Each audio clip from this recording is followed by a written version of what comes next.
Hello, hello, welcome, welcome, welcome. Hello.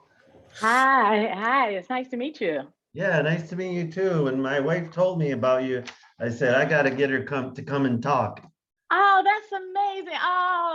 So Selena is your wife. Yes. Oh, wonderful, wonderful, wonderful, wonderful, wonderful. Yes. So I'm looking forward to it, and I think it fits right in with what we're doing. So Okay, I hope it does. I hope so. Yes, definitely. sorry, I'm gonna have my class in here, so I'm gonna make sure I get everybody. Yeah, and after, oh, here we go, here we go. So admit. Oops.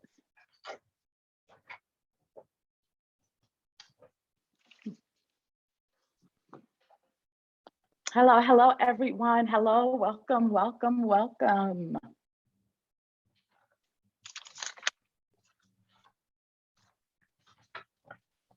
Leo, oh yeah, Leo. Welcome, welcome. The more people are coming in, the more excited I am. Hello. Hey, Chandra. Hey. I'm glad you're here.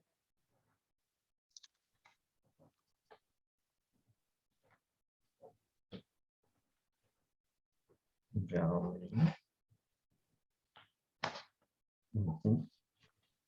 Okay, you also, I'm going to ask for a little bit of grace. So this is the first time that I'm doing something like this on my own. Normally I would have like a partner, like admitting people in while I'm talking or vice versa, that's not. So since my attention will be different places, I just ask for your grace and thank you. And I also want to let you know that this is being recorded and I will email the recordings to you if I have your email. If you register on Eventbrite, I have your email, so I will email the recording to you. If I do not have your email, go ahead, you can DM me on Facebook with Living Green Garden with your email and I'll send you the recording. Hello, hello, everyone. Welcome, welcome, welcome. I'm so pleased. I'm so pleased. Hello, welcome, welcome.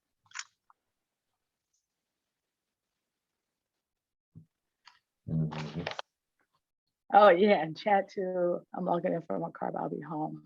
So okay, awesome, awesome, awesome, awesome.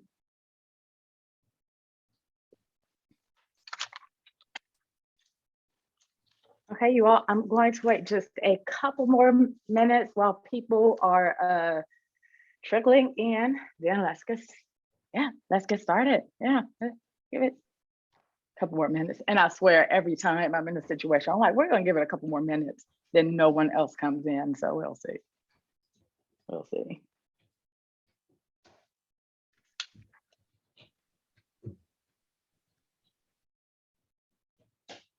Ah, someone came. Okay, there we go.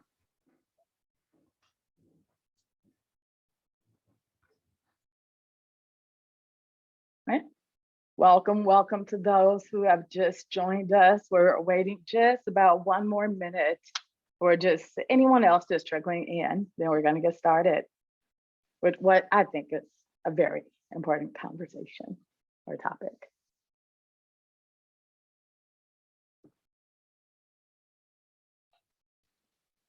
Okay. Actually, let's go ahead and get started. Let's go ahead and get started, everybody. So I had let her in already. Okay. So welcome, welcome, welcome, welcome, everyone. I am so happy you are here. Very happy and really honored that you this topic of like, you know, we're in this, we all know the situation that we're in. Well, I hope we do that. So we're in a really serious situation when it comes to climate change and the planet. And like the planet will still be here, but will we be? And after this talk, I hope that you leave with understanding that we are not separate from the earth. We are the earth. And when we take care of ourselves and when we connect with the earth, we nurture and heal ourselves. while the planet heals. So let's get started. So welcome. And like I said, for those of you who did not get my previous message, I said, please give me a little bit of grace. So I am monitoring chat, I'm letting people in, and I am also talking to you all at the same time, while this being the very first time that I'm doing this. So I'm asking for some grace and compassion. And I actually have a little gift for you all at the end, a little appreciation, like, okay, thank you for like messing with me today.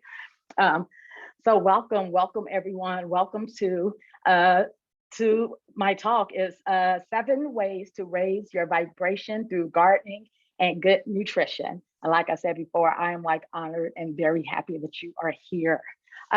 So first, I want to share with you my story. I want to share how gardening, connecting with the earth, and eating what I grow, eating whole plant-based foods from what I grow, how it transformed my life, you all. It's when I was going back and like looking at my story, which I will share with you all about all the illnesses I've had and everything that I did with going to doctors and therapists and all this trying to heal, that all I needed to do was get out in nature and commune with nature and consume natural foods like we evolved to do.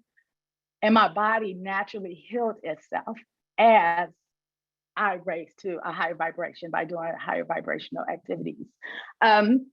Couple things I want to share. So all that changed my life. So I have my notes, you all. So I just want to let you all know my brand, I am not a polished person. So I am informal. I like informal settings. So like all of you are off camera, like, what's up? You got rollers in your head or something. So if anyone is brave enough to like, come on camera, show your beautiful faces. So I really do like atmosphere where like I'm not the only one.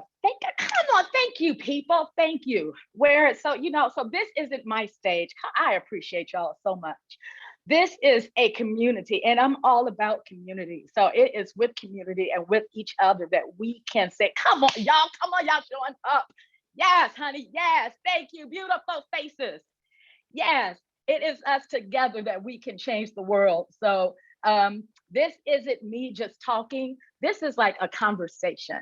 So please, I am asking you all to raise your hands when you have something to say. If I say something that resonates with you, or you want to like chime in and say something, this is a conversation. So yeah, I'm sharing with you my story, but you all have your story.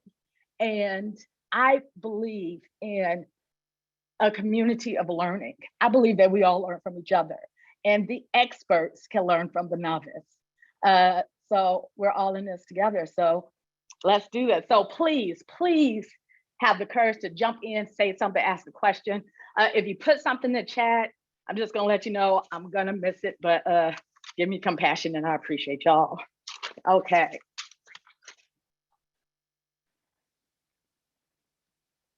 Okay, and I'm still like letting people in as I share my story. So first, I want to share with you all me, who I am, my story, and I just have to get everything set up here. Okay.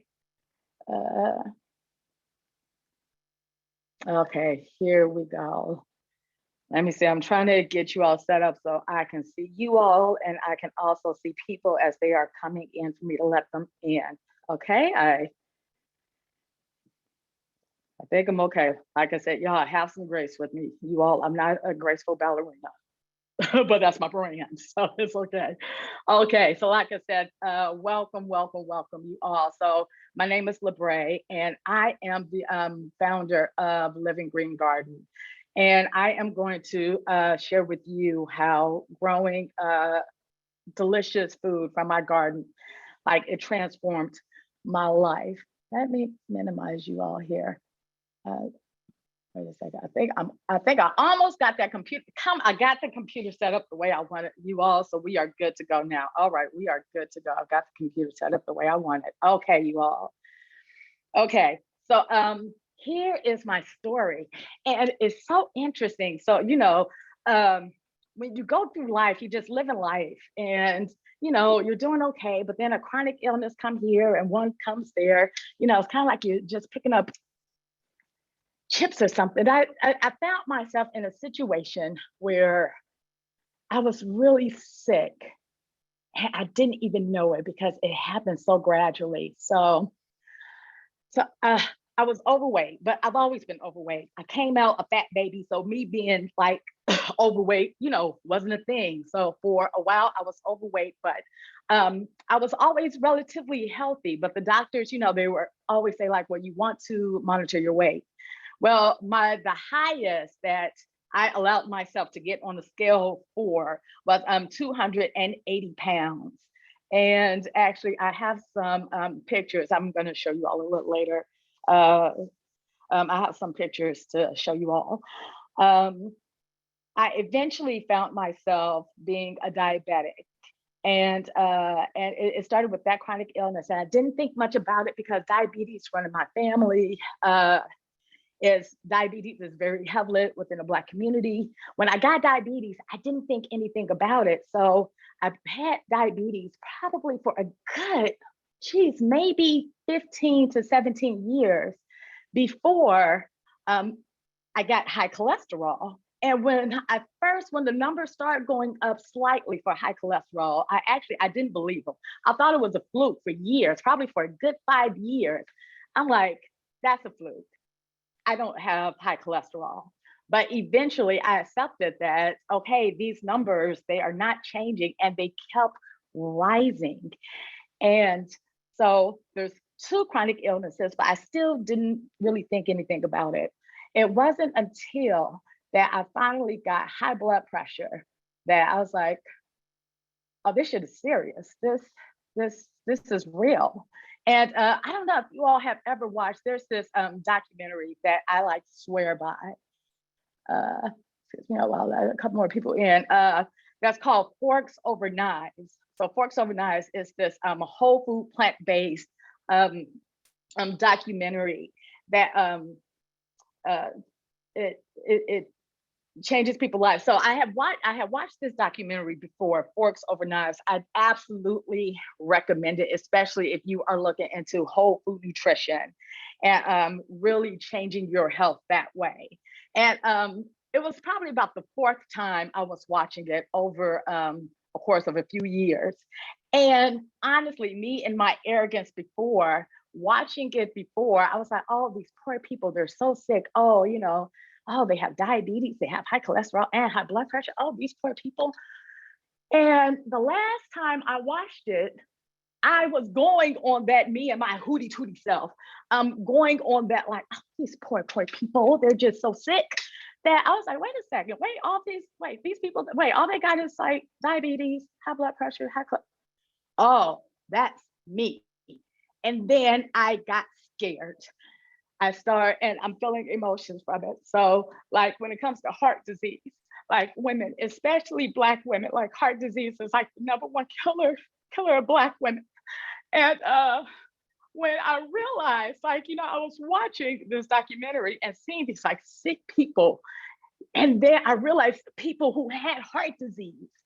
And then I realized that I was actively on the road to heart disease. And in my mind, that equated death. It scared the hell out of me, y'all. So I had always been a gardener.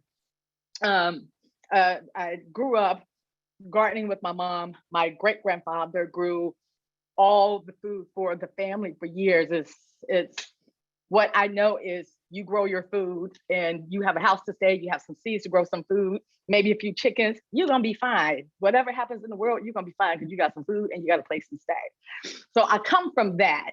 So I grew up gardening, but not necessarily what I grew being the main source of my nutrition. When I saw that documentary and I realized that and I was the classic case, the classic statistic. I was a Black woman. I was overworked. I was stressed out because I was giving of myself to my job, to my family, to religious organizations, to everything but myself, and piecing myself with a band-aid by going to doctors and going, geez, and I haven't even talked about like the mental health part of it. That it scared the hell out of me, and it scared me into health. And looking at what I do for gardening, which before it was a hobby, and it was something that I just always knew innately that it's like, well, if I know how to do this, if the world goes to hell, I don't know what your opinion is about today, if we're at hell or not, but I feel like we're close, y'all. That I'm gonna be okay. It changed from just having the knowledge of knowing how to do it to actually incorporating it into my life for my survival. Yeah, so I definitely, and I'm gonna show you all some pictures of me, but I would like to know, like, so where are you all as far as like with your health concerns for your families, for yourselves, for like the planet? Like, so where are you, your anxiety level, your peace level, where are you? And we all family, y'all, so don't be shy. You don't have to be quiet. I just want to tell you that. And if I had a cookie to give the first person to speak, I would totally give you a virtual cookie. I'll go first. Come on, Valerie. Okay. Yeah, absolutely. Come on, Valerie. Welcome. So I just wanted to say thank you for like sharing like your story. I could actually relate to it a lot because I also was, pushing it towards like the 220s, and I've lost over 70 pounds. Like, come on. Thank you. Yeah. And that was also like a big fear for me. And it was something that's, at least in my family, like being like overweight and like diabetic and having like all these conditions because of our diets was like something that was very normalized. So, and it's something that I see within like my siblings and my brothers, because I am from Maywood, which is a food desert. So there's no like fresh produce for people to go to, so they rely heavily on like corner stores and little mini marts and stuff like that. So I feel like I'm able to relate a lot to what you're saying because I live in a predominantly like Black community, even though I am Latina. And I mean, that's why I took. Well, you're in the top. You're there with us as far as these chronic illnesses. So you. Oh, yes, ma'am. Yeah. Yes, ma'am. So it's been a journey, it's been like 2 or 3 years of like just learning how to like eat better and like my habits and my choices and like educating my family and like working at the community garden in Maywood, right next to my high school, Proviso East, and like also educating like community members on like how to use different vegetables. And it's just like, I think it's just like a lack of awareness and education and like just the lack of resources, for people of color in particular. So I just wanted to say thank you so much for sharing that, because I feel like I'm able to share too. And it's been, it was really scary, I'm all my life I grew up like being told that I was like, the fat kid or the unhealthy kid or whatever. And there's like a lot of power in being able to like choose like what you want your life to be and like how you want to perceive yourself. And you're beautiful in both stages of your life, but now we're just like a healthier version of us. So well said. I wish I could like quote that and like use it in like talks, like especially in the last what you said, because that's what I'm wanting to. It's like we actually have the power to like make a difference in our health and our lives, and like with like you are exercising power in the community garden and growing and also educating the community on their power and health. That is powerful and that expounds. So that is you putting your loving energy out into the world, and that will continue to grow. Valerie, come on, girl, I'm with you. Come on. Yeah, absolutely. Lovely, lovely, lovely. Thank you. Thank you so much for sharing. Yeah. No, thank you. Thank you. Appreciate it. Yes, thank you. Yeah. Would anyone else like to comment or have anything they would like to share? And this is not a competition, even though Valerie was amazing. This is no competition. I'm just saying. Can I actually take one moment to boost Valerie a little more. I think they're being really modest. You were talking about earlier about how much energy you give outwards to the organizations, your family around you.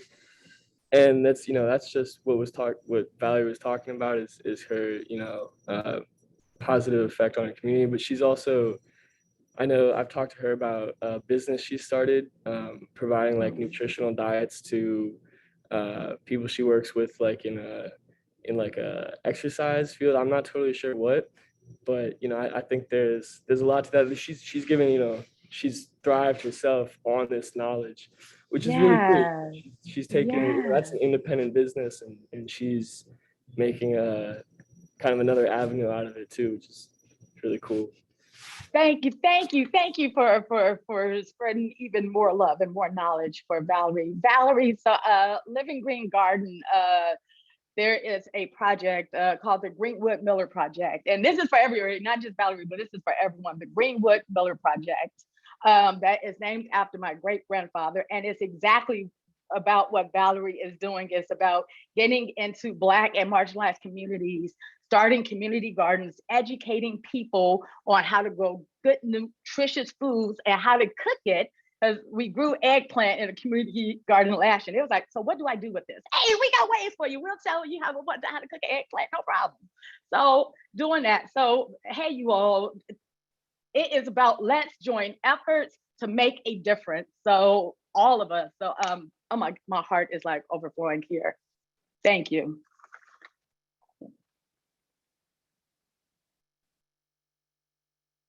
And you all forget, like I said, I have a bunch of windows open. So I'm just gonna get back to my center point. Okay, now I want to, so I want to share just a few more things with you all about my health history that I've gone through. So, okay, I talked about overwork, so medication. So I was, and I have to say, I'm very, very happy that I am off of all medication, except for, I know, except for one. I'm diabetic, so I just have one shot, and it's not insulin. But I have been on insulin. I have been on medication for both depression and anxiety, going to therapists, I had a psychiatric nurse practitioner for my weight, Overeaters Anonymous, 2 weight loss surgeries, y'all. Like, I was so desperate to like lose weight and to like get, because my diabetes had gotten well out of control. It was like average 400s. And there was one night I didn't think I was gonna make it. I tested it, it was 657. I felt horrible, and I should have gone to the hospital, but it's weird, but it's some kind of weird way. I was like, well, it's my fault that I'm here. So if I die, it's my fault. It's so weird, so messed up, y'all. And I woke up the next day, as you all know. But that was me every single day, feeling awful. Sugar, I mean, anyone who knows sugar levels, 400, that's like, oh my goodness, it wasn't good, y'all. Yeah. So going to the doctor monthly because my diabetes was out of control, and just really crying for a solution to be healthy, but I didn't know that's what I was crying for. I just wanted to feel good. I didn't know that feeling good equated to health. And once I got scared and I connected my hobby of the garden with my nutrition and took a holistic approach, being in the garden, looking at that as a with the physical activity and being out in the elements and being out in nature, actually everything that they tell us that we need to like be healthy and to be grounded, all of that you find in the garden and being in the garden. Y'all, gardening is powerful, y'all, if y'all not doing it, I'm telling you. Yeah. Okay. So before I move on, are there any questions or anything anybody want to say? Okay. Okay. A couple, I want to also give you just a couple of statistics on health before we move on from the health conversation. So I looked on the CDC today, and as far as the population who has two or more, not yes, because it was like equal to or more than two or more chronic illnesses of the population, 28.4% of women in the population has two or more chronic illnesses. That's almost a third of women. That's ridiculous.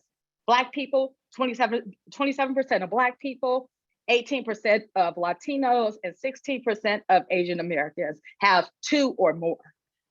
There were statistics for just one. We are sick, y'all, and it is reflecting in everything in our lives. You have no idea how it is impacting everything. And we see it within the earth. The earth is sick because we are sick.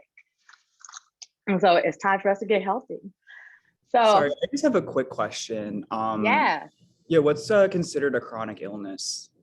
Oh, a fantastic question. Thank you so much. Fantastic question.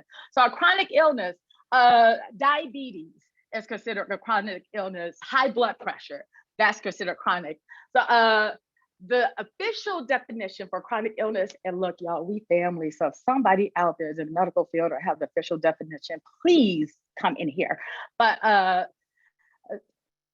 for chronic illness, thank you so much. It is in the chat. Chronic diseases are defined broadly as conditions that last 1 or more year and require ongoing medical attention or limit activities of daily living or both. And that is the truth, y'all. Chronic illnesses such as heart disease, cancer, and diabetes are the leading causes of death and disability in the United States. Mic dropped. That's the definition. Thank you so much, Micah. Thank you. Alfredo? So a way to compare that is like a chronic illness is over a long period of time, whereas an acute illness is like kind of like if you get like food poisoning or something like that, or so yeah, I just kind of wanted to make that contrasting. So yeah, and it will last only a few days as an acute illness, as opposed to chronic, which will last over a long period of time. Over a long period of time. Thank you. So these numbers of ongoing illnesses that's affecting us daily. I mean, a third of the population, well, that's of women. So for men too, it was about a third. So it comes out to about a third of the population has two or more. It is so very powerful. So vibration. I want to talk about having a high vibration. Like, so what does it mean to like have a high vibration, and how can we get there through gardening and through good nutrition? So the definition, I'm sorry, you all, I curse by the way, if you all don't know my brand and who I am. So I'm considering you all fucked with me first group. So and you all are going to get like a little extra like thank you for that. So you all are with me as I get my flow going, and I appreciate you all. I really appreciate you all. So let's talk about like high vibration and why is that important? What is the definition? And what you can do through gardening and good nutrition to get there. So the definition of high vibration or having a high vibration. So this means to be at ease and to be at peace within yourself. So you're not overwhelmed, depressed, or anxious, which if you look at our society, most people, especially when we look at millennials, but not, who's after the millennials? The Gen Z? Oh my goodness. Like when we look at like chronic depression and anxiety, like depression and anxiety it's a chronic issue in our country now. But at a high vibration, that both anxiety and depression are low vibrational frequencies. When you are at peace, you repel, that is just naturally repelled from you. It means to have positive energy, to feel healthy. To feel healthy and to be healthy is living at a high vibration. To be healthy, it's so simple, but yet we really complicate it. it's about being vibrant and hopeful as we like move through life. Like life is not meant to be difficult. Life is really meant for us to flow with ease. And we have gotten away from nature because we see ourselves separate from nature instead of what's the truth is that we are nature. We are nature. So if nature is hurting, we are hurting ourselves. Being at a high vibration, it means that we have a choice of where to put our attention. Are you going to put your attention towards lower vibrational activities or towards higher vibrational activities, which is about compassion, giving, nurturing, and guarding? The act of gardening. Oh my goodness, if you all haven't gardened before, it is amazing. I've been gardening all my life and I still get amazed when I put a seed in the ground and it pops up. It is like the most amazing stuff ever, for real, y'all. Like, I'm just saying. So like, and that's natural. Like, have you ever seen kids, like you get kids out in the dirt in the garden and they watch things grow? Like, it's amazing. It's amazing. Nature is amazing. And we are amazed by it because we are it and we have forgotten that. No? So being in a high vibration and communing with nature, being in our element, being centered in what's good for the earth, which is also good for ourselves, it means we really do, like, decisions are just easier to make because we are aligned with our true nature, which is nature. Come on, y'all. I feel like I should put that on a shirt. Come on, y'all. You know, I didn't practice that before coming, I promise. Yeah. I'll be here for a couple more hours if you like the jokes. Just want to say, okay. Let me get back to where I'm at. Okay. And it also means being able to just attract, like just feeling, just attracting really good things in your life. So let's talk about like the 7 things and how am I doing on time? Okay, 1:30, I'm doing good on time. Okay, so let's talk about like the 7 things that raises your vibration through gardening. So being outdoors.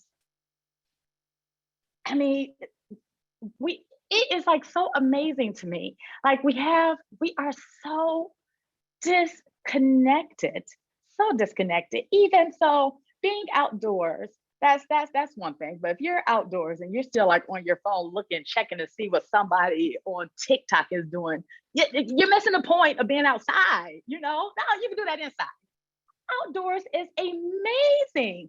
And like vitamin D, especially in this region, if you're in the Chicagoland area, I mean, everyone has a vitamin D deficiency. Like, it's a problem. Get outside and get some sun, y'all. And the air, the elements, like I know most of us have experienced it. Like you need a pick me up and you go outside and you get that fresh air, you get that sunshine.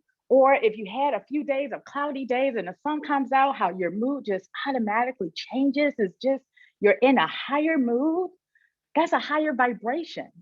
That's you aligning with nature, which is what you are.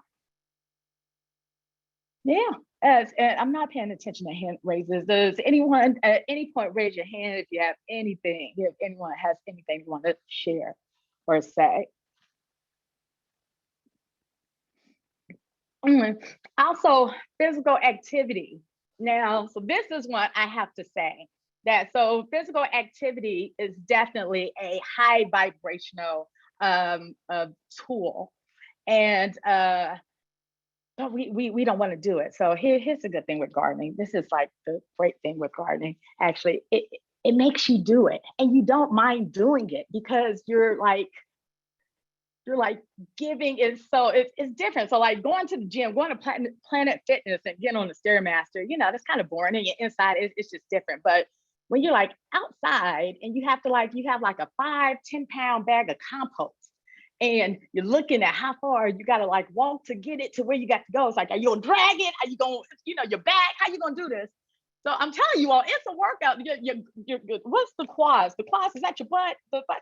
Look, y'all, when you do these activities with the squats and everything, y'all, I'm telling y'all, shoot, come on, y'all. Y'all missing out.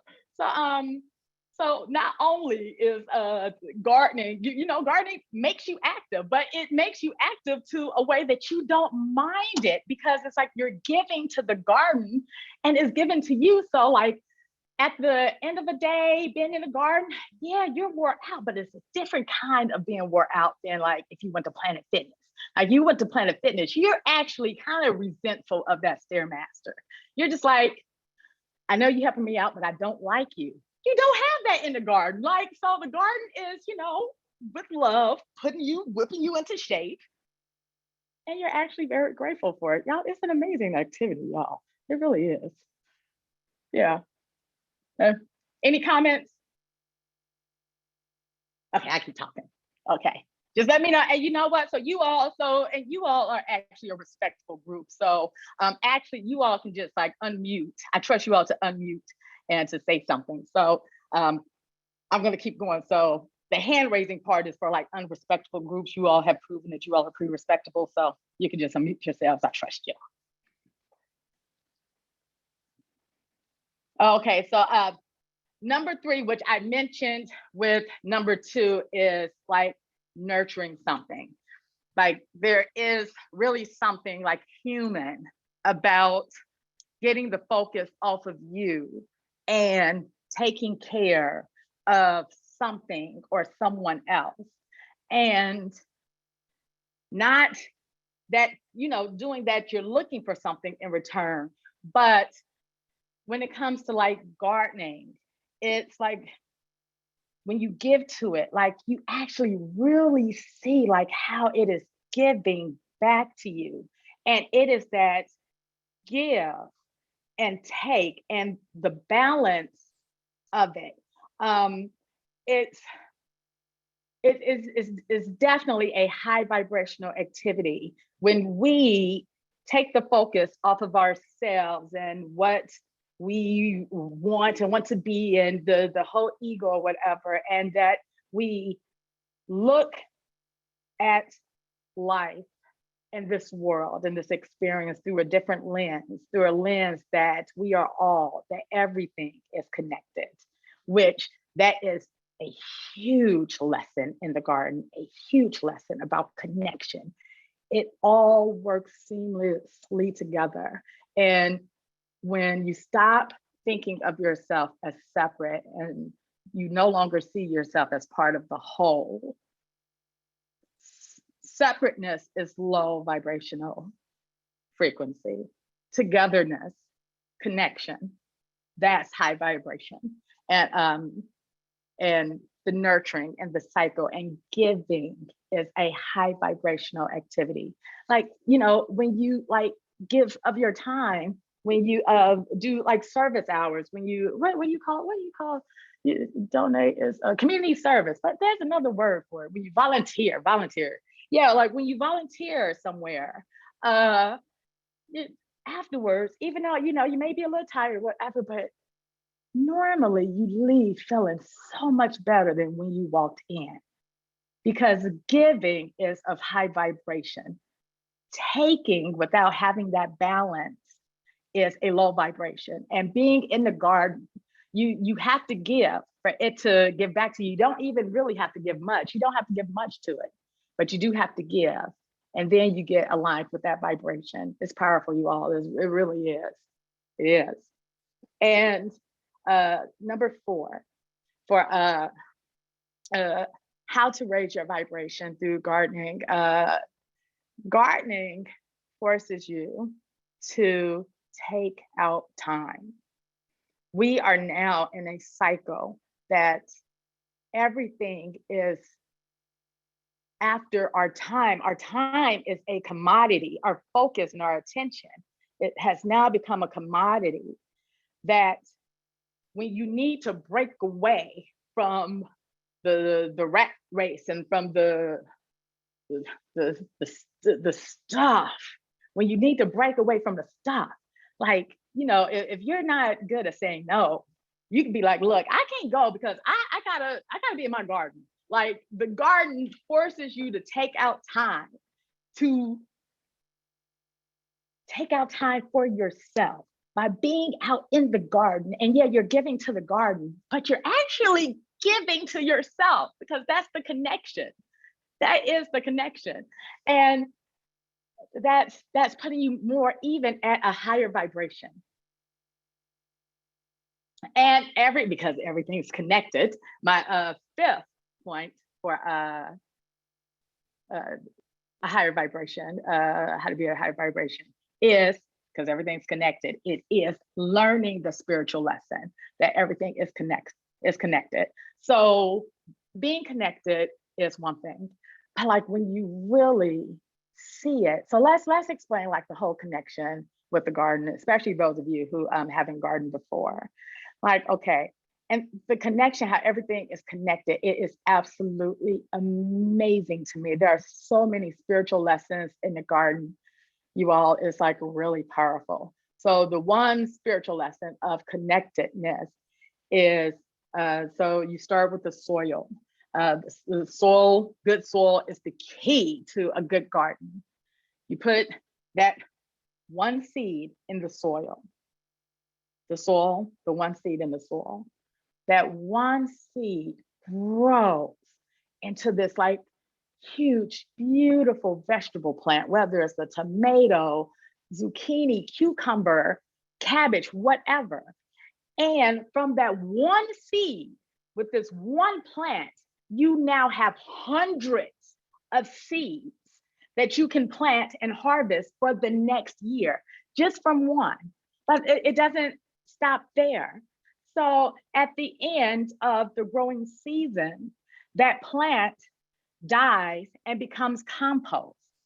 And that compost becomes the soil for the next year. And boom, you start all over again.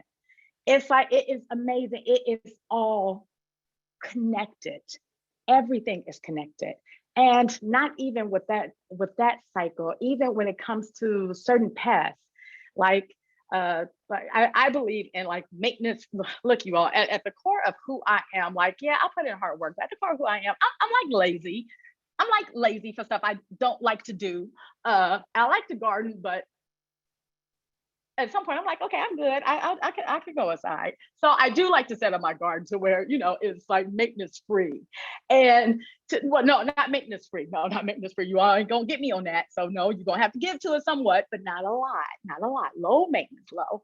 I work to attract beneficial insects into the garden so they can do the work for me.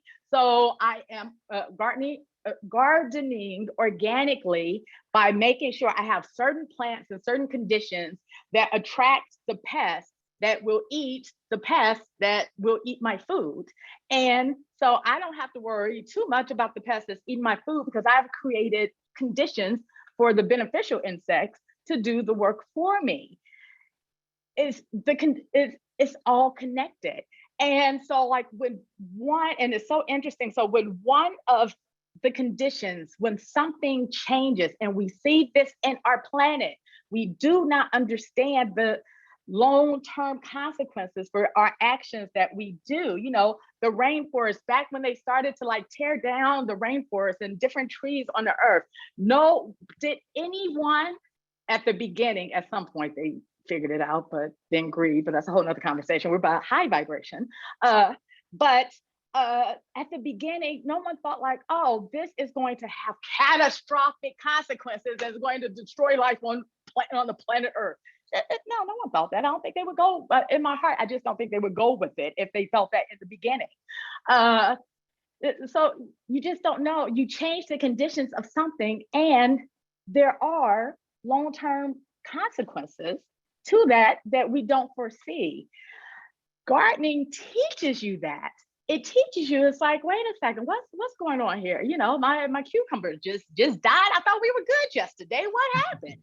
You know, and you know, the whatever beetle came in because whatever predator wasn't in to take care of them. Like, we see this all over the place. So like connection, knowing, and just like I was saying before, that we are the garden, that everything is connected, that you, even though you may think that you don't have an impact. Valerie showed us that yes, you do. Your impact expounds exponentially, whether it's positive or negative. Unfortunately, yeah, but at a higher vibration, uh, I was saying a point that I don't know what I'm saying anymore. Okay, so yeah.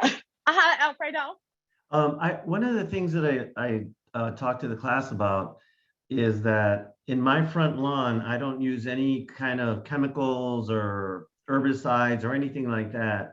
And the landscapers that go to my neighbors on either side, they all use that.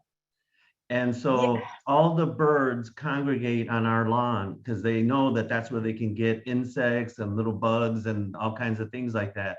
Whereas they don't want to go next door because there's all these chemicals there, so, I sometimes I wish I didn't have to cut the lawn, but we have to because we rent the house, but Yes. I wish I could just leave it as it is, just let it go. That's a very me, yeah, so do I kind of do. I don't mow my lawn too much. And I, like you, Alfredo, I don't put any chemicals on my lawn. And I I am gonna pay attention. Like I do have a lot of birds in my yard, and even like in the wintertime, they're like out here eating something. So they're finding even food, in the wintertime. But that is definitely like the lawn industry. I read something a while back that how changing, so like before, like with grass seeds, they used to put clovers and different types of like wildflowers within the mix for grass seeds. So everyone's lawn had what we now consider weeds. But at one point, like in the 50s, that what they weren't considered weeds. That's how the grass seeds came. And then so you had all these different pollinators and things. So some company decided to market that, like, oh, hey, look at this nice clean lawn, no weeds, and start tagging clovers and different wildflowers as weeds. And then so that started to be a standard. And we see the issues with pollinators now. There's a movement to plant more native plants or whatever, so we can get the pollinators to do what they do, because the pollinators don't do what they do. We don't eat. It's all connected. Yeah, excellent. I appreciate you bringing that up, Alfredo. Definitely. Yes. Does anyone else have anything they'd like to share?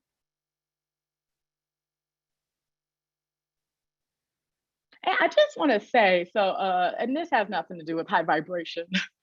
I probably shouldn't share this, but that's okay. I'm a little weird anyway. So, like, especially so there's only a few people on the screen here, me talking, and a lot of you not on the screen. But when I was on punishment as a kid, I was always in my room, so I talked to myself. So I just like, so I'm good at talking to myself. Not saying that I am, I'm just saying. But okay, let me get I do it all the time, so. Thank you. And people just don't admit it, Alfredo. Thank you. Exactly. They just don't Sometimes admit I'll it. even walk, like when I'm walking home from DePaul, I'll just be talking, there's nobody around, and so I'll just be having a conversation.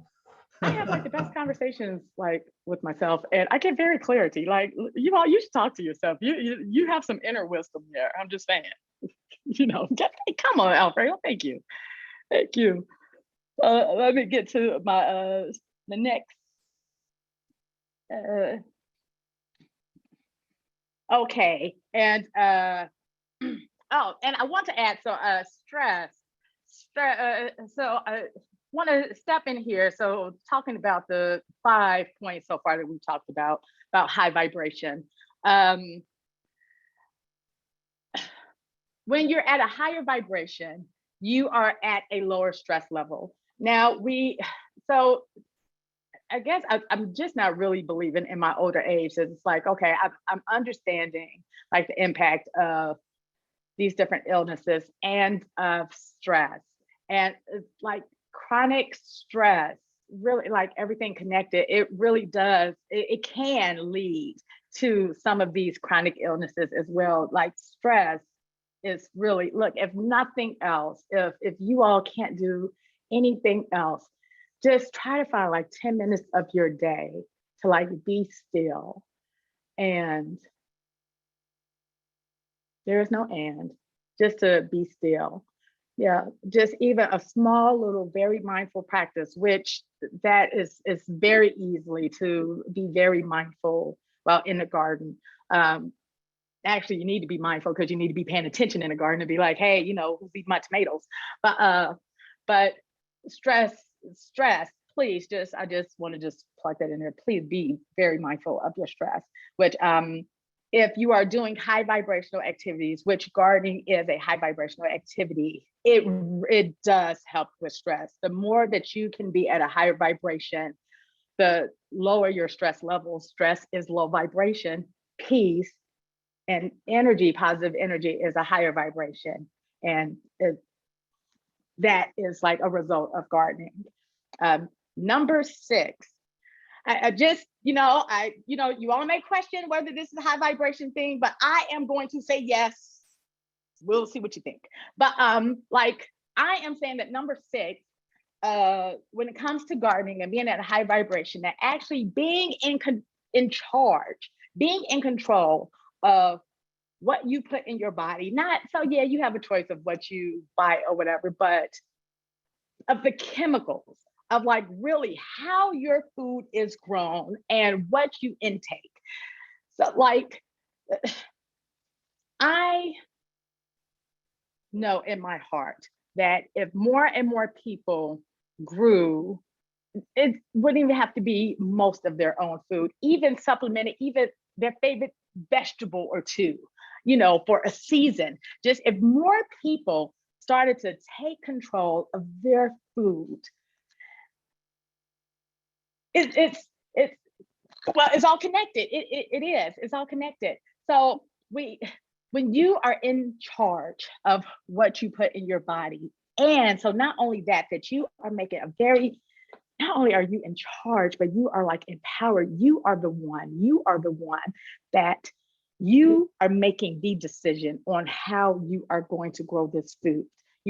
What chemicals you are going to use, if you use any at all. I do not use any chemicals, but if I'm a master gardener, we were taught that, if people can use chemicals safely, so I'm not here on that. Even if you use chemicals, if you know how your food is being raised and exactly what is going into your body, that is powerful. That is powerful. We've got enough to like worry about, that if you are concerned with your health and you are buying something from the store, you don't know. You don't have a relationship with that cucumber. The cucumber in your backyard, that cucumber. You were there from it before its mama was born, from the seed. Like, that cucumber. What's going into it. Like the conditions, like all of it. So when you are eating that cucumber and you are chopping it up and giving it to your kids with some delicious ranch or something, like, hey, you're confident. I know this cucumber. Yeah, come on. We need to get intimate with our food. Need to get to know our food. And number seven, eating fresh foods right from your garden. I mean, like, there is nothing like it. So if you have not gone through the process of growing your food, starting from a seed or transplant, growing it, picking it, and actually eating it, and like cooking it and eating it, the process is like amazing. It sounds very simple, but it's like very empowering. I'm like, nobody can tell me anything because I know how to put a seed in the ground and I know how to cook the food that comes from it. You can't tell me nothing. So yeah, that's where I'm at. Yeah, so those are like 7 high vibrational like activities that come from gardening. So now with gardening is a high vibrational activity, but you can't just stop there. You do not have to go to the good nutrition with it, but things are connected. So gardening is a high vibrational activity, and you will feel your vibration like rise just with the ritual and the connection and being outside in the sunlight and watching and nurturing something like that. It will do something for you. It will. I say the activity of gardening, in my opinion, really helps you more physically and mentally. It really does. It centers you, and that physical activities got you feeling good. Um, but then there's like the nutrition part of it, like actually eating what we actually grow. So let's just think about, so not only the high vibrational part of that, which the high vibrational part of that of eating fresh food, like I pick food from my garden and I go in and cook it right away. The nutrients and the nutrition that's in that. And not only that, the flavor, like, I'm not sure how many people have really had a real tomato. Like, there's a very bland tasting tomato, which you all may be very used to. And there's actually like, well, that's what a tomato tastes like. And not only that, there are different varieties of tomatoes. Come on, give me a break. Which when you go to the store, you only have one, maybe two choices. What you got, a cherry, a grape, maybe a Roma, and a beefsteak. You all, they're like purple tomatoes, orange tomatoes, yellow, like you all have no idea what's out there and how limited we actually are putting in the situation we're putting ourselves in by allowing big business to control and dictate what we eat, which we may not view it that way. Even if you're going to the store and buying whole foods, you may not view it that way, but really you are only buying the whole foods that they are selling to you, which they are only selling the foods to you that gives them the most profit. I say we take our power back, y'all. We take our power back. We decide our nutrition. We grow our own food. And like, you don't have to be like on the end of me where I work to grow most of my food for the year. That is my goal, because I'm like, when the world goes to hell, I'm going to be okay. That's where I'm at. But even if it's, a couple of plants, even if it's just one, just think 10%, just think 10% of the population decided to grow one vegetable plant for their families that their family actually eats. Just 10% of the global population. Think of the impact that such a very simple act will have on our planet. If more people, just say that 10%, decided to start growing their own tomatoes, they're not going to buy them from the store, or at least in the summertime. And maybe a few of that 10% can them for stewed tomatoes in the wintertime. Think about how much now no longer has to be produced. Because whether you know it or not, every time you make a purchase or you don't make a purchase, you are informing big business what you want. So if 10% of the population is like, no, we don't need, I don't need you to supply my tomatoes. I've got my tomato plant.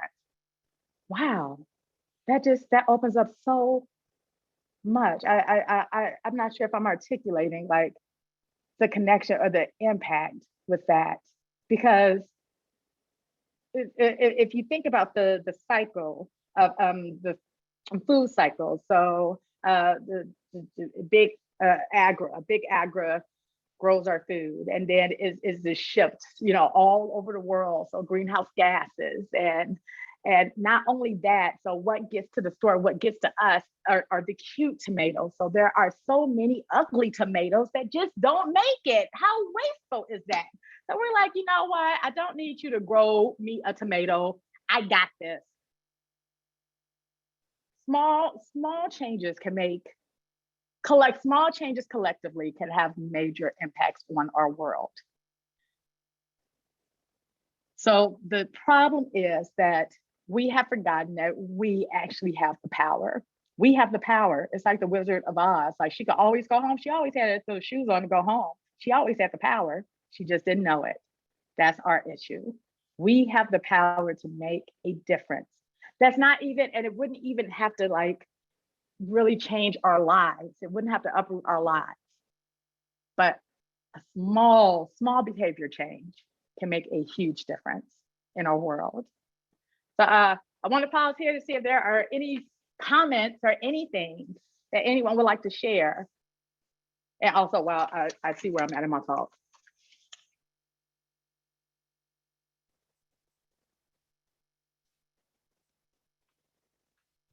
Hey, I think I got, oh, thank you for who, thank you, Alfredo. Alfredo It's or Jackson, it's Jackson. It's Oh, the- Jackson. Actually he is, Oh, thank you, I'm on- Jackson. I'm on Thank you so much, Jackson's, Jackson. Screen. But if I could just share this, this really, it was a beautiful thing. I was, it's a short story. I was in, working in Gary, Indiana, Mhm. which is, you know, I think most people know is a town that was booming under the steel industry and then left, and now it is, I mean, it's suffering a lot as a food desert, but like, you know, in imparted like food apartheid, there's really, there's not a lot of grocery stores, and I was working down there for a long time, going to sites where volunteers had planted trees, Hmm.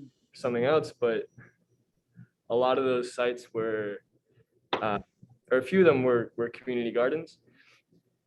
And, you know, that was really cool to see, because, you know, like Gary is it's a beautiful community. And, you know, I was really loving like talking to people there, and it was great. And it was also just like, wow, you know, we were talking a lot about how like there really there's, you know, this is a very stark example of like there's 8 McDonald's before I hit a grocery store, and I'm also driving miles and spending so much gas, like, and I'm just coming down here from Chicago, like, you know. And I was talking to a lot of people about that, and Mhm. I had been to a few community farms before we got to this one, Oasis Botanic Gardens, and it was this woman had started it up. It was another community farm, and we were talking to her for a while, and I was kind of like looking around and everything, and I had to ask, 'cause it was really surprising, just like being where we were in Gary, that she was only growing herbs and pollinators, and I Mhm. was like, well, like why, you know, I like, all we've been talking about for months is that like there's not sufficient amount of like nutritional food around here. Why are you choosing to only grow herbs and pollinators? And she said, just like the most uplifting thing I've ever heard.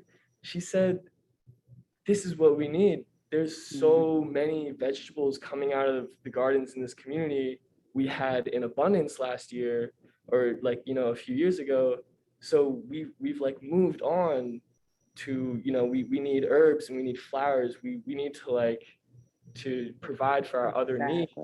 Exactly. We have taken this poor situation, this food apartheid that's been imparted on us, and we've solved that as a community. We've gotten enough people in enough spaces to grow their own food and disperse it through the community, that now we can grow flowers. We can Yeah. do this area. And that was just like, wow, like you guys, direct action, like, wow, like y'all fixed it. You did it. You know, Gary survived, but now they're thriving. That's amazing. And it took a while to see it, but it was just that was. So where in Gary? So like I'm from Gary and in Gary. So and my work with the Greenwood Miller Project is in Gary. It's starting in Gary, then hopefully no, not hopefully, then the world. But so where do you remember where in Gary this was?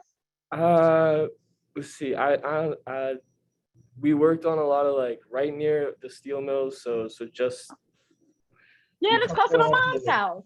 yeah. I mean, you coming off the highway, you go south on, you know, I mean, it's far a stretch, but yeah. Yeah, that's I don't know where. the neighborhoods in Gary. Okay, well that's close enough. I can figure it out. Okay, because that's where my mama lives. So you get off of 65 and where there's the steel mills, and you talking about that? Mm-hmm. Okay, I'll find it. Yeah. Okay, that's amazing. Are you still around there? Yeah. Oasis Botanic Gardens, you know, you pay them a visit. They're So that's their name, Oasis Botanic Garden. Oasis, yeah, like plural Oasis with an E. Oasis. Botanic E. Gardens. Yeah. Yeah. Botanic. I surely will. Yeah, I'm Like, feeling that this is the universe, like hooking this up. Botanic Garden. I appreciate that. Yeah, and that's exactly what's needed. Yeah, like so it's the whole like they took the power. So it's the Botanic Oasis. This is Oasis Botanic Garden that you're talking about that did this change, right? Mhm.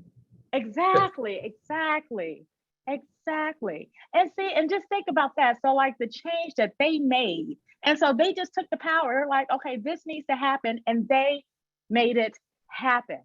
Yes, the more that that catches on, that we do not have to just accept what is, that we can make a difference. Michael Jackson talked about it.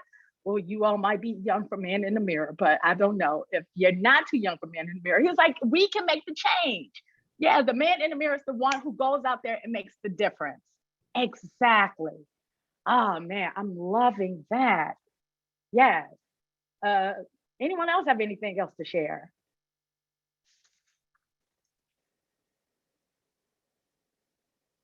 I am really appreciating this discussion. This oh, so next, I want to talk about so like 4 steps to now. So it's gardening is not complicated. So you want to get started gardening. These, in my opinion, are like the most important things that you need to think about when you are starting a garden. Now, I'm telling you all, like, it's so interesting. Like, these different industries have like different opinions. Gardening, like, there's like debates on, what's most important or the best way to garden. Vegan, like, you get any little subset of the conversation and you got all kinds of differences. So I want to say, like, this, in my opinion, are the most important things that you need to be aware of and to do to get you started, especially if you have never started before. It is okay. So really, like, I think so. Humans, we think much more of ourselves than what we really are. So, like, when I plant a seed in the ground, and actually, I just realized last year that it's like, even though I'm putting my energy into the garden, actually the garden's gonna really do its thing, as long as the conditions are set, I really don't have to do much. Last year was a very challenging year for me, as I'm sure it was for most of you. And so last year I was not able to pay attention to my garden as I always had, like, all my life, because life was just, whoo, but it thrived. Like, once I put it out there and just set it out there, I didn't have time to like harvest from it. So I had like a dear friend to come and harvest for me. But I'll put the seeds out there, I'll put the plants out there, and I checked on it every once in a while when I could, which was rarely, and it thrived. So if you are like intimidated, you're like, if I put this seed in the ground, if it doesn't grow, I'm gonna jump off this bridge. I'm telling you, don't do it. Don't jump off the bridge. Sometimes the seed just doesn't grow. But a lot of times you plant a seed out there and it's going to do something. It is. It's nature. Nature really does what it does, and it does it very well, even though we think that we, are doing something. You're doing something. Nature's doing most of it. So, don't be intimidated. It's fine. It's fine. So let's talk about it. So, okay. Now, I'm going to talk about 4 things that I think that are important. So the very first thing, and I know it's going to sound cheesy, but it's true. Like, okay, so you need to know what you're going to grow. All right, like, I know that sounds simple, but let's talk about it. Okay, so there are a couple questions that you need to ask. Like, what do you like to eat? Like, for real. Like, look, so I'm telling you all, okay, I'm gonna tell you all the process, just in case you haven't gardened before. So depending on whether you get your seeds through a catalog, you get seeds at Menards, or you go to a garden store and you get transplants. Those are the plants that they've already started the seeds for you and they've grown just so much and you can just plant them.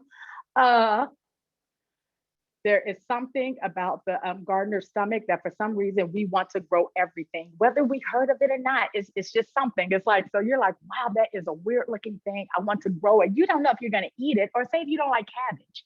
You don't like cabbage, but you see cabbage seeds, or you see, like, you're at a box store and you, Monica, you know what I'm talking about. Yeah.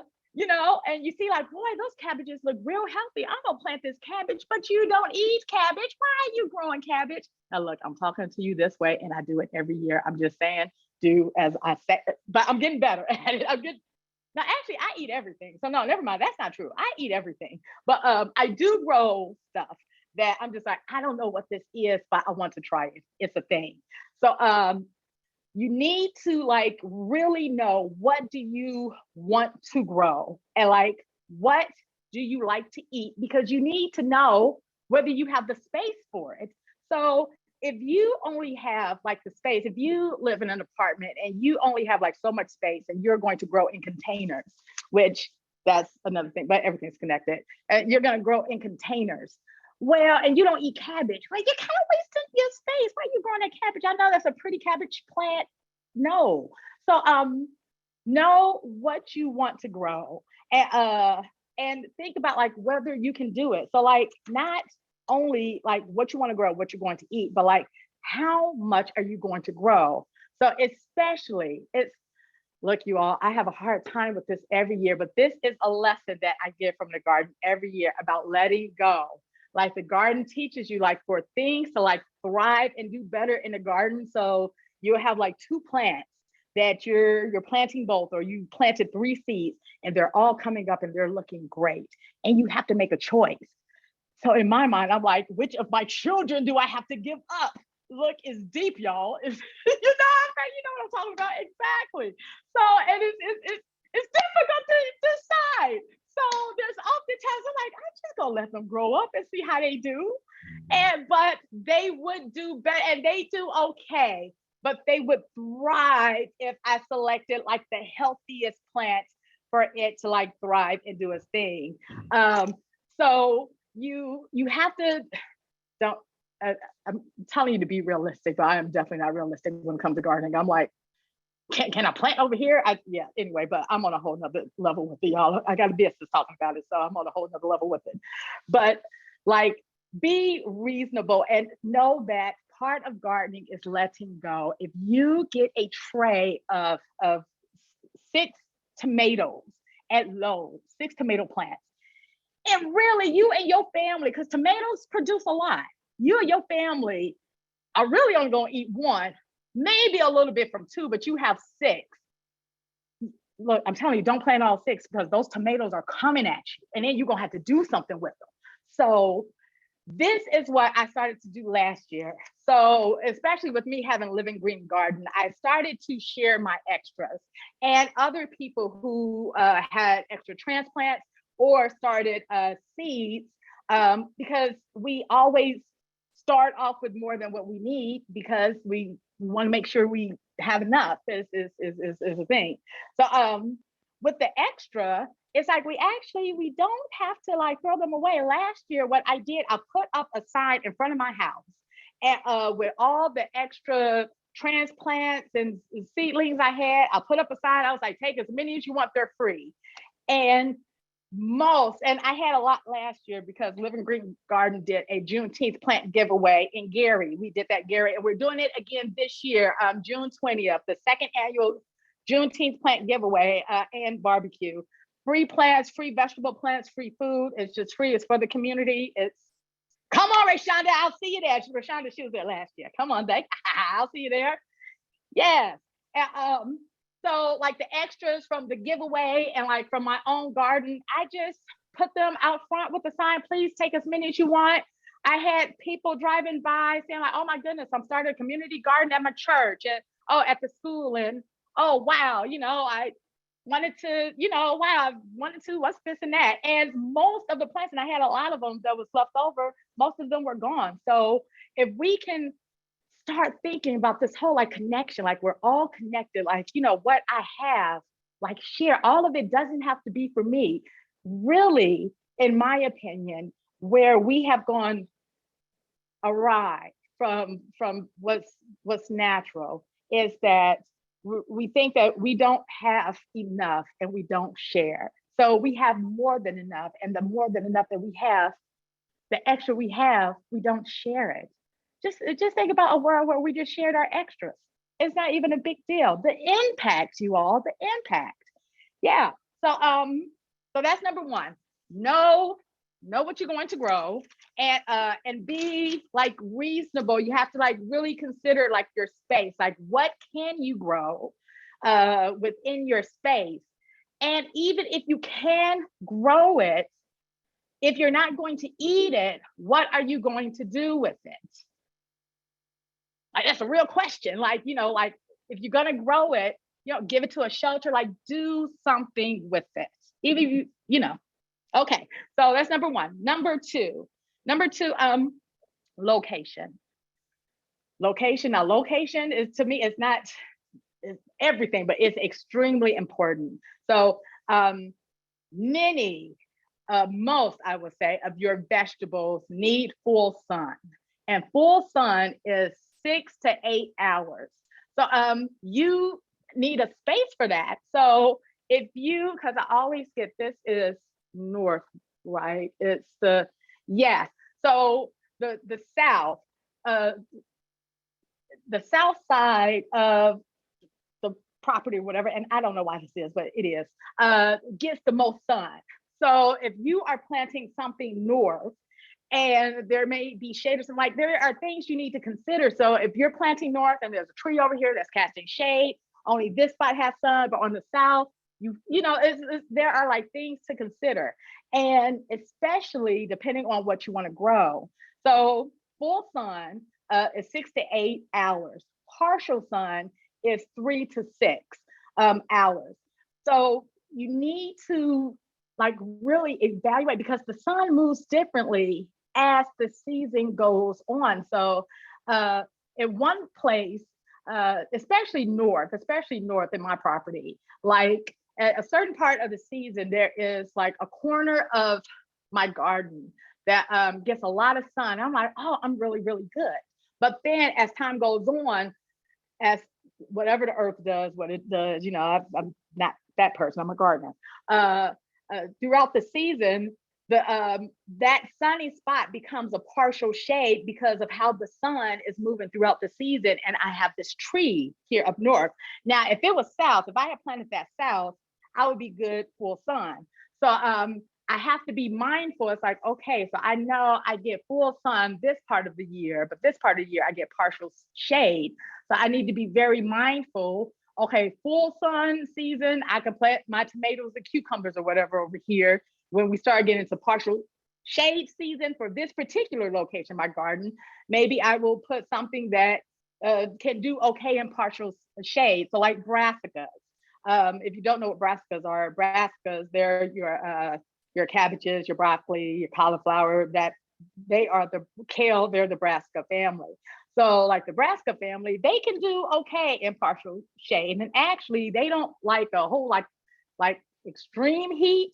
So like in June or July and August, like when the heat is like really coming at us, if they have some partial shade during that time, and then if you wanted to plant more in a full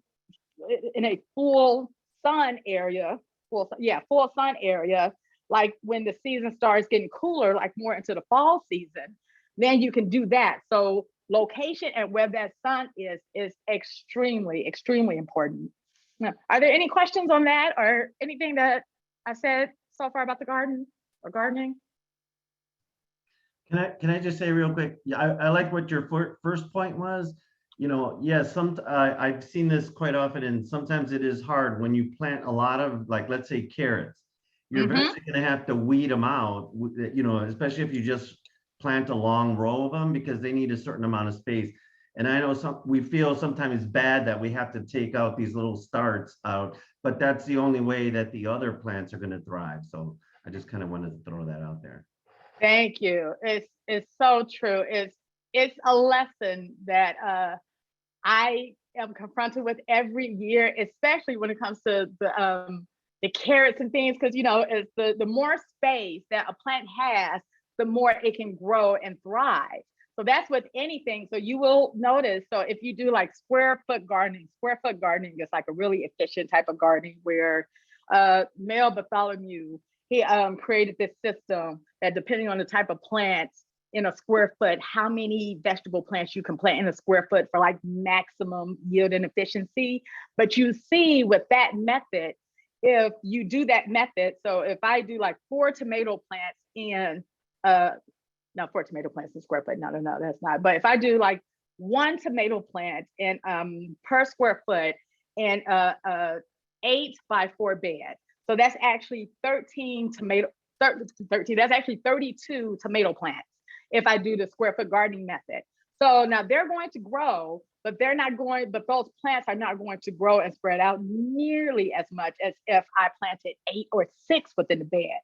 So when it comes to things like that, like when it comes to carrot, you don't want a skinny carrot. But when it comes to like those other plants, I would say like the cabbages, yeah, really those, I would say non-root vegetable plants that grow upward and out. You even see like the more space that they have to expand, nature will take up the space. They will. So you have to really be mindful. It's like, okay, do I want more plants? It's actually, you know what? It's so interesting when it comes to gardening. There is no one right way. And to me, that's actually kind of nice because because I've tried both ways. I've tried with the square foot and I've tried with, bigger tomato plants or bigger plants, less within the space. And I don't have an opinion still on either one. I still think it just depends. When it comes to a carrot though, you definitely want to thin out because you just won't have a carrot. So thank you for that. Yes. Okay, I talked about that. Okay, so number three, what I think is really important to consider when you are starting your garden is like which medium. And by that is like, so how are you going to grow it? Are you going to grow it directly in the ground, in containers? Are you going to grow it in raised beds? So like, how are you going to grow it? Because depending on the method you select, each method has different preparation needs to do it. And even with the different ways to prep, there are different ways amongst the different ways to prep. Like, yeah, gardening can get real deep. It's like really interesting. If you want like a stimulating activity in your life, it's even intellectual, gardening is really deep, y'all. I'm telling you. So, so if you are planting like directly in the ground, like to me, like so I'm a person, I move fast. I'm like, I want to get to it. To me, if you're planting in the ground, there are some extra precautions that I would take first before just like going right for it, unless you are going to put cardboard down on the soil and then add your own soil and compost on the cardboard. But if you're, that would be different. But if you're going to plant directly into the ground, I would suggest like contacting your closest university garden extension program. So like Purdue, like I'm a master gardener through Purdue. So like Purdue, they will test the soil for you for a fee.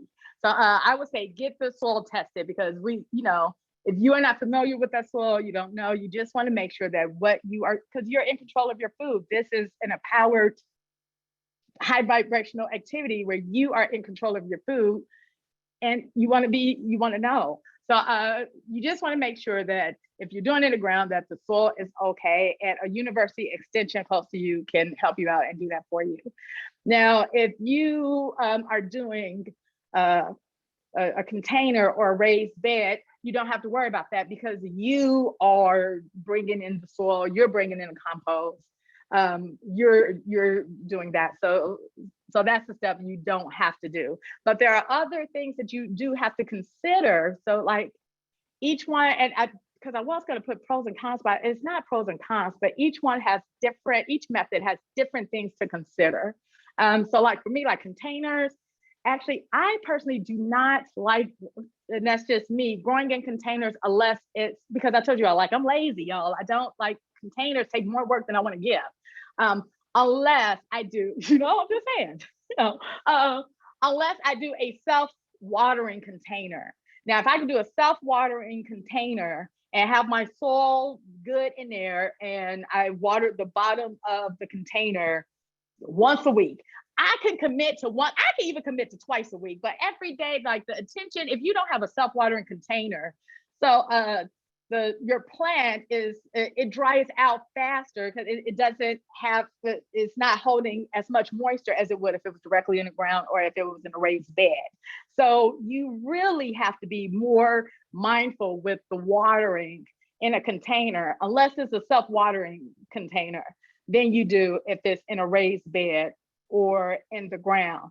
Now, raised bed is because I tried all. I've tried in the ground, and different methods of doing ground, raised beds and containers. And for me personally, I do prefer raised beds. So raised beds, I create the conditions, I bring in the soil, I bring in the compost, I bring in the nutrients, and each year, this soil, I am nurturing this soil every year. So like I was talking about, you need a relationship with your cucumber, like you need a relationship with your soil.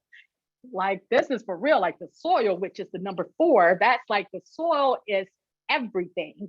Not everything, but it's a lot. Like, so I explained before earlier, so like I grew up gardening, but I grew up gardening from a mama who was raised on a farm, who, learned it from her grandfather, my great grandfather. And, they weren't looking into, okay, so much nitrogen and potassium and all of this in it. So when I would talk to my mom about different nutrients and kind of stuff I learned, she's like, I know what you're talking about, So like, what am I talking? Oh, the soil being the most important thing. Yeah. And I remember once when I was gardening, I was living in a duplex. Living in a duplex. So I turned like a little bit, I had a little bit of ground that, this is before I knew that I probably should have gotten the ground tested, but I'm still here, y'all. So I planted some in the ground and I had some in containers. And I wanted to get some worms because I read that worms are like really good for the soil. They're like loosen up the soil and make it nice and airy and, provide nutrients to the soil. And my mom was like, we didn't get no worms. We just planted some stuff. So like, I came from like that mentality to like, I just planted some stuff to learn a little more elevated, sophisticated way of, not sophisticated, but, more things to consider with gardening. And I noticed, so before all that to say that in the beginning, I paid attention to my soil, but not as much as I should have. To me, the soil is the thing that needs to be nurtured the most. If you have excellent soil, if the soil has the nutrients that your plant needs to thrive, then most of the hard work is done. Good soil, a plant growing in very good soil in good conditions is not going to send off signals to different pests that knows that it's stress that will come and destroy your hard work. And you look and it's like, geez, that cabbage, the cabbage worms. Cabbage worms are my nemesis, I just want to say. But, I just want to say, if you all have not dealt with a cabbage worm, I'm telling you, there are lessons in the garden. And the cabbage worm is one for me every year. I'm like, how we fighting this year? I don't know how we doing this. But the soil is key. The soil is key. And this is what I was talking about before with everything being connected. If the soil is rich with nutrients, those nutrients, like when we talk about nutrients in a zucchini, the nutrients that's in the zucchini came from the soil. The nutrients that's in the soil, the plant soaks that up and you eat that and you need that. It's all connected. The soil, so great soil. And to me, once I started composting and added compost to my soil, it was a game changer for me with gardening. It was a game changer. Every single year, if you don't add anything else to your soil every year, whether you are growing in ground, whether you're growing in raised beds, whether you are growing in containers, always add compost to your soil every year. So every year, and we have to think about this. So our soil gives like so much to our plants, all these types of nutrients that we therefore we take in. Now with the cycle of life, when that plant grows up and it becomes compost, the nutrients that it took from the soil, when it decomposes and becomes compost with those same nutrients that it took from the soil. So one trick that one thing that I do, like so with my, as long as the plant is not diseased, if the plant is healthy, that when I'm cleaning up in the fall, I kind of like just kind of tear up the plants a bit so they can decompose better, and I leave them on the top of the bed and let nature do what it do, because the nutrients that came from that bed are in that plant. As it decomposes, is going to add it back to the soil from which I took it from. So I just let nature do what it do. I'm not trying to work hard, y'all. I'm not. Yeah. Can I, LaBrae? Mhm. I just want Yeah. to thank you so much for your workshops, and I'm going to learn some more from you.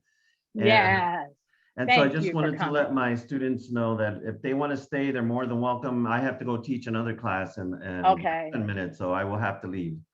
But Okay. thank you Thank you so all for much. coming. Fabulous. Yes. Thank you. Thank you all for coming. I really appreciate it.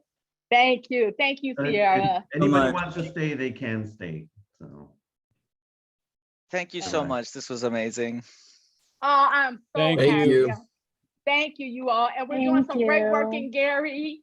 Hey, check us out. Thank you all. Body.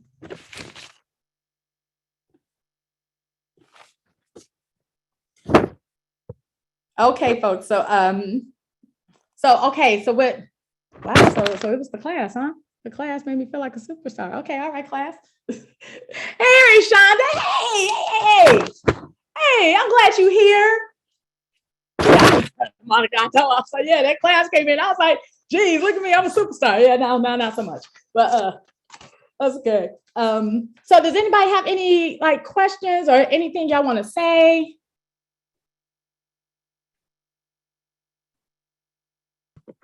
I do. Do you have tips on zoning? I think that's part of my problem with gardening, because I'll go plant anything and I'd be in the wrong zone, putting it at the wrong time, and then it died. And then it died, and then, you know, yeah. So to me, so it's so interesting that you bring that up, because to me, garden zones to me are extremely important to me. And my garden program, which I'm going to talk about in a little bit, like I go over that. So to me, when it comes to the zones, the most important, so see, no, because we're coming across Mother's Day, and it's still cold. And so, okay, see, exactly, right? So like, if you go towards, and I haven't checked if the dates are still the same this year, because the dates are always wrong for our section of Zone 5. So like, we are very particular. So another Zone 5 probably would be right on point with the last frost date. So last year, and was previous, because during my gardening time, that last frost date has changed. But I think last year was like April 28th. I haven't seen what it is this year, and it is never right. Not for where we live, it's not. So when it comes to zoning, I would say it is important, because it gives you an idea of when your biggest growing season is, but it's only an idea. So that within practice, because depending on where you live, so someone could live in a zone 6, but may live in like a hilly part of zone 6, where their conditions would be more to like a zone 4, possibly, because, you know, they probably don't get as much sun and it's probably cooler within that area. So I would say just take the dates, that last frost date, because actually really it's the last frost date. The first frost date in October, that one usually to me is more accurate for our area in particular. It is that last frost date, which is when you know you can start growing. That honestly, when it comes to our area, at least in the past, and things have been changing because of climate change. It is really interesting to see the change each year with the dates and the weather and everything. But we used to say after Mother's Day. Mother's Day is Sunday. And stuff is still like not ready. The tomatoes and stuff are not ready yet. So now I would say at least by mid-May for our zone, at least. But you know what? So I'm giving a time. I think it's better to go by temperature. I would say that when temperatures are consistently over 50, now I'll say over 45, you can put in your cooler crops in, but just know, because I've practiced with this in the past, that don't expect those cooler crops to grow as fast until it gets warm. So you would put those cooler crops in the ground when it's cooler, thinking they're going to do something, and they're really just kind of stagnant until the weather really warms up. So really the only benefit I see to doing that is that you already got them in the ground, so that when you put in your heat loving veggies that have to have the heat, that's already done. They already doing anything. You don't have to worry about it. And you're just focusing on this. But as far as timing for growth, from my experience, even with like the cooler vegetables like peas, things don't start get to going until it starts being consistently over, I would say 50, no, 60, over the 60. So if it's consistently 60, my body knows, I'm like, okay, I think we can really do this now. But if it's in the 50s, I'm like, do I don't, you know. So over 60s, I would say you're good for your heat loving stuff, like your tomatoes, your cucumbers and all that. To me, higher 60s, 70s, but no, they're not going to take off until they consistently hit that hot weather. But your cooler stuff, they will be cool in that. Yeah. Does that make sense? Yeah, it does. It's just, I think I look at too much stuff, because I saw somebody grow these sweet potatoes and I said, man, it's going to take 170 days. I said, it's going to be cold outside by the time. I grow sweet potatoes. So I have grown sweet potatoes for the past 2 or 3 years. And so the thing with sweet potatoes, you're right. And even the first year, I thought I got them in too late. So honestly, because my life just be so interesting until like mid to late June for some reason, that I really don't get the stuff in like I want to really until mid to late June.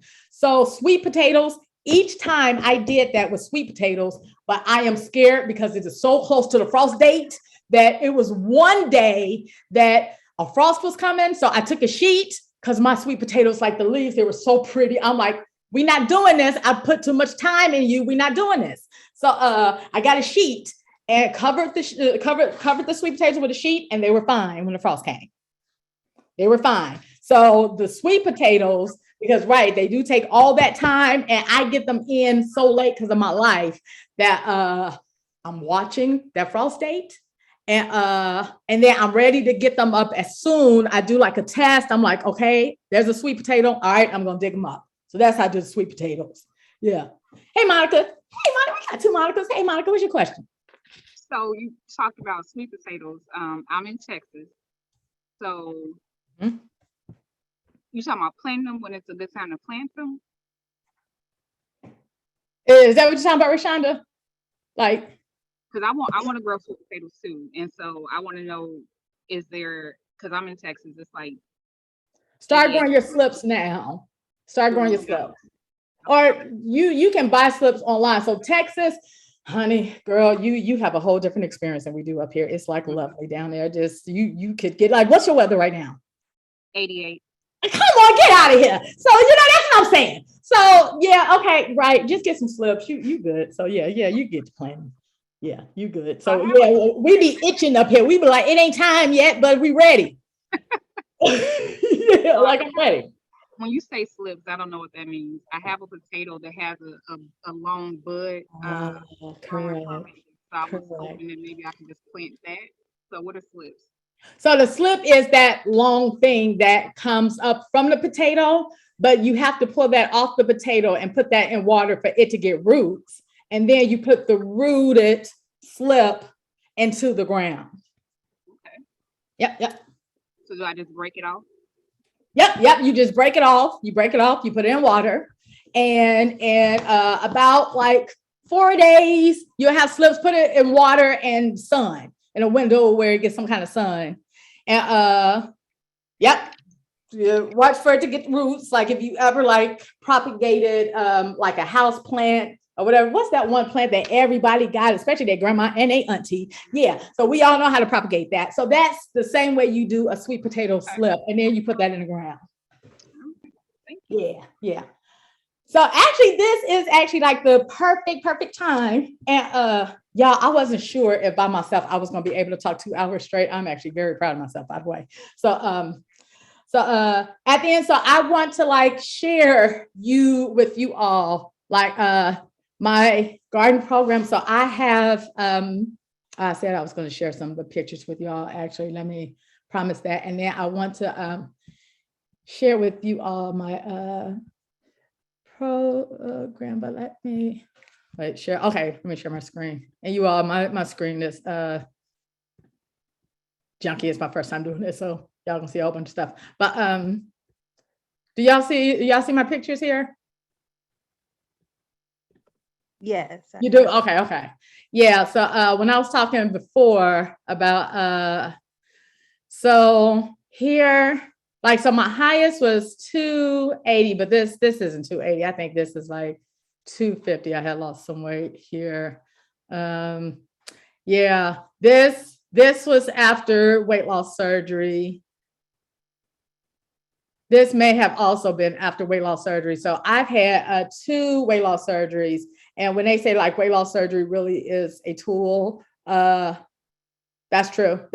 So I actually thought that me getting weight, I thought I was like one of those like failed people with weight loss surgery. I'm like, it just didn't work for me. But when I started to eat the food that I grew myself, like I wasn't even trying to lose weight. So like I'm talking about it here, but me, like, well, getting in the garden, that's just in my blood. And like truly actively eating what's from my garden, the weight naturally came off. And especially once I started eating like primarily whole plant-based foods. So like I'm not vegan. Like I still eat meat, but the balance is different. I eat more plant-based foods than I do meat. And if you think about how humans evolved, it takes a whole lot of energy to go out there and like catch a deer. Like, but to put like a seed in the ground and go out there and pick a tomato. So like in my mind, it just makes sense. I'm like, of course we didn't evolve to eat a whole lot of meat because it takes a whole lot of work to get some meat.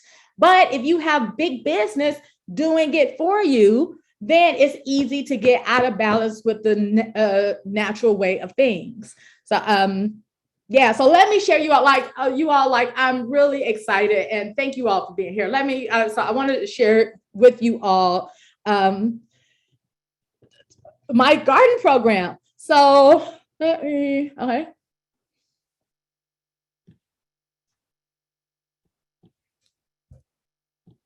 Okay. Like, okay, you all, I'm really excited about this.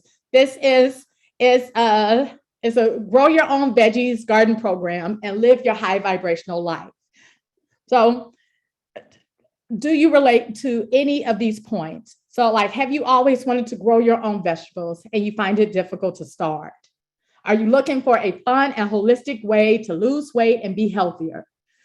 Are you in a demographic that's known to have high rates of diabetes, high blood pressure, heart disease, all that mess that we was talking about before, and you want to take the power back in your own health. Come on, y'all. Okay. Or you've been diagnosed with a chronic illness. So y'all, high blood pressure. My high blood pressure is great. Like high blood pressure is great. No, the high blood pressure, it's gone. But my blood pressure is like great. I got off of my blood pressure pills. Honestly, I haven't checked my shit because honestly, this last thing, I'm like, I don't think I need to be on this. I have gotten off of all but one of my diabetes meds. And honestly, I don't think I need this one anymore. I was on medicine for high cholesterol. I was on medicine for depression. I mean, all of that. Get out of here, man. So once I started to like eat better and like actually like, man, go with the flow of nature, all of that. And I wasn't even trying. It naturally balanced itself out. We will balance out. We will heal if we allow ourselves to heal. Come on. Okay. So, do you waste money buying healthy foods for them to rot? I have gotten a whole lot better with this, y'all. Like, so I'm not perfect, but I've got a whole lot better with this, y'all. And doing the program, we can talk about it. Are you too busy to figure out how to garden and how to maintain it? So in the program, I will be with you step by step. I will hold your hand. We will get you to growing food and we're going to cook it. We're going to have a great time. Yeah. Are you looking for a hobby that incorporates physical activity while giving you a sense of meaning? Are you concerned about climate change and our environment and looking for a way to live more sustainably? Are you aware of humanity's lost connection to the earth and their ancestors? And are you looking to reawaken your feminine energy that is connected to the circle of life? Y'all, I feel that. I feel that for real, for real, for real, really. Like, okay. And are you concerned about food supply shortages? Like, if y'all, I mean, yeah, y'all buy food. Like, food is high out there. Like, look, this high food has definitely. I'm like, I bought a burger from Shoop's and some fries from Shoop's, and it was $15. I'm like, okay, yeah, I'm about to just go grow my own food. And just buy out just occasionally. Come on. So let me tell you about the program. Now, okay, so in the program, this is what you'll get. So this is what you'll learn. So you will learn like how to grow and harvest your own homegrown vegetables. Like I am going to be with you. You got this. You're going to do it. We got this. Okay. You're going to learn how to save money on your grocery bill and how to waste less food. You're going to learn how to start a low maintenance garden. So like I said, like I'm lazy. I'm not trying to put in extra work if it's not necessary. No, we ain't doing that. So I'm going to teach you how to set up your garden to where you just got to peek in on it, a little bit, every week and enjoy the harvest. It's beautiful. Do you want to be in a cohort? Do you want to be in a cohort? No, you will be in a cohort of other beginner gardeners. So it's a community. So we're all connected. It's a community. And I learn from you as you learn from me. So it's a cyclical relationship. And, I hope that, we grow a bond as garden sisters as we go out there and share our loving energy of growing food and eating good nutrition foods to our families and to our communities. It starts with us and then it expounds from us. So lose weight. So whole plant-based foods. And I have modeled myself from the Forks Over Knives, and also Dr. Estelston from Prevent and Reverse Heart Disease. It's a book, and it's all about whole plant-based nutrition. And so I just took what I learned from them and incorporated it with the foods that I grew from my own garden and start making like really good, like healthy plant-based foods, like without oils. And look, you all, like my mom, I had my mom a believer. Like I was trying to get my mom to like eat. I'm like, Mama, it's good, I promise. And she was real snooty with food. She was like, well, it gotta taste good. And then she was on the phone. She was like, girl, she got me eating vegan. Come on. Yes, I did. It was good, y'all. So yeah, we're gonna learn all that. And you will learn to reawaken the power of healing yourself with high vibrational foods and healing the earth and your spiritual connection to life. Gardening takes us back, in my mind, to what I think of as a African, this African consciousness. I've been thinking this whole African consciousness where like this connection with the earth, that we are the earth. We are part of the earth. There is no separation. So when we love it, it loves us, and all is good. So there are 3 different tiers to the program. So, okay, so it's a 6-month program that is going to start June 9th. June 9th. So the way I'm thinking of it is like a Weight Watchers, but for gardeners, you know, and there's 3 plans. So there's the bronze, silver, and gold. So everyone will get a customized growing guide from start to harvest. And Rayshonda, what you were talking about, like with the garden zone. So this garden guide will be per zone. So whatever zone you're in, whatever your start date is, whatever you should be doing according to your zone at that time, really what your question was, that's what this guide is, and everyone gets that. So there's people who sign up for the program, they will get this guide by June 6th to get them going. Okay. So everyone gets a 1-hour phone consultation with me. We are going to get you straight. And get you started. So we are going to map out a plan, any kind of concerns, anxieties. We're going to talk about what you want and get you on the path to get you to actually growing and harvesting your own vegetables. Like once you start doing it, there is a power. It's like somebody try to come at you. You like, you can't come at me. I just picked a cucumber yesterday. You can't come at me. I'm telling you all, it's powerful. Okay. So within the 6 months, so it's a 6 months program. So every month there's going to be a 90-minute. Monica, come on, I appreciate you. So there's going to be a monthly 90-minute fun like workshop. So it's going to be our meeting, 90 minutes. There's going to be a garden topic. And actually, now I'm thinking about it, I'll probably solicit to see like which topic that people are like feeling or really want to talk about. We're going to talk about it. We're going to learn some things. We're going to have a good time. Any kind of questions or issues that people are having in their own gardens, like bring it. Let's talk about it. Let's get you good, because we want to get you growing. And so there's a private Facebook like cohort group. So for each program each year, so after the growing season, we're going to say goodbye to our garden sisters. So we have a private group for the season. And within that group, I will be doing a live monthly cooking party where I will be sending you all a whole plant-based recipe that incorporates, depending on what month it is, what most harvested, like, you know, so tomatoes really come, you know, like July and August, or, you know, it depends on zucchini, you know. So depending on what the biggest harvest is that month, I will be giving you all a recipe for us to cook during our live cooking parties, along with a shopping list and exactly to have you all prepared, chop everything up, come prepared, ready to go. We're going to be on Facebook Live in our group, and we're going to get cooking good, whole plant-based foods together. We doing this together, y'all. And any questions you have about cooking your food, preserving your food, gardening, bring them to Facebook. So every week I'll be, checking in, seeing how y'all doing, and also doing a monthly, hey, like how y'all doing, okay? I'm just checking in on y'all. So everyone gets that.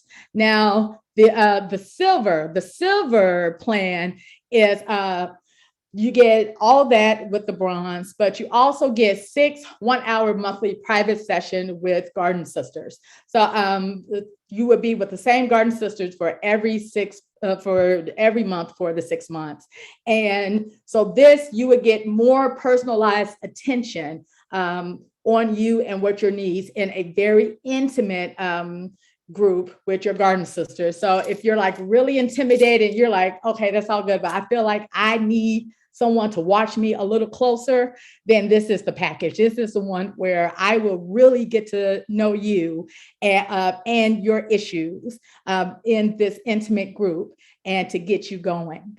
Along with this, you will get monthly whole plant-based food recipes. So everyone gets the one for the live garden party, for the live cooking party, but the gold, the silver and gold will get additional plant-based recipes that they can use to cook their veggies that they have grown through the season. And you will also get a printable and electronic garden journal. I'm telling you all, recording what you're doing each year, it is important, but I don't do it, but it's good to do. It's one of those instances, as a garden mama, do as I say, not as I do. You know, it's one of those things. So, okay. And then the gold package. So if you're just like, look, I am like terrified and I just like kind of just want you to myself, like, you know, and just for 30 minutes, I don't need a whole lot of time, just 30 minutes and just talk to me directly. Forget everybody, garden sisters and everybody. So you will have your garden sisters in the gold package. You will also have, you know, the other fun stuff with the bronze package, but you will have me 6 months, like really truly holding your hand. I'm like, you got this, like whatever it is that you are having issues with, I got you. And I will give you a personalized report after our 30-minute meeting to recap. And so you can be very clear on where you are and my suggested steps on what you should do going forward. Now, y'all are the first people to like, you know, fuck with me. So it is 6 monthly installments. The 6 monthly installments, this is the original price, but because you all, consider you all the, if you look here, the y'all fucked with me first, 20% discount. You all are the only folks that I'm giving the discount to. So as I promote the program like further, I will give other bonuses, but not this big of a discount because it's like y'all messed with me first. I'm gonna treat y'all a little well, and y'all worked with me with, you know, me getting my flow and everything. So, you know, I appreciate you. So it would be 6, if you take advantage of the discount, it would be 6 monthly installments for the bronze, 106 a month for 6 months. For the gold package, 176 a month for 6 months. No, the gold, no, that's silver package. Or for the gold, 269 a month for 6 months. Does anybody have any questions about, oh, and this still with the 20% discount. So that is good until midnight on May 10th. So 5 days, midnight, May 10th, you know, block in. I appreciate you. I give you the 20% discount. And yeah, and that's it. But yeah, that's it. Y'all got any questions for me? And like I appreciate you all for real. Like this is my first go around and it is 2:55. I'm like, come on, y'all, look at this. Come on. Yeah. So y'all got any questions about anything? I think my job is done. So if you are interested in the program, so this discount, the y'all fucked with me first discount 20%, because there's like a whole lot of little pieces in here that folks don't consider with businesses that need to connect and integrations with Wix and MailChimp and this and that and stuff. So if you go with the program, I don't have the payment set up through the website yet because that is just turning out to be more complicated than I wanted it to. So if you're interested, the link below takes you to a Google form where if you're interested, you'll let me know which program and I will send you a PayPal invoice with the discounted price. Yeah.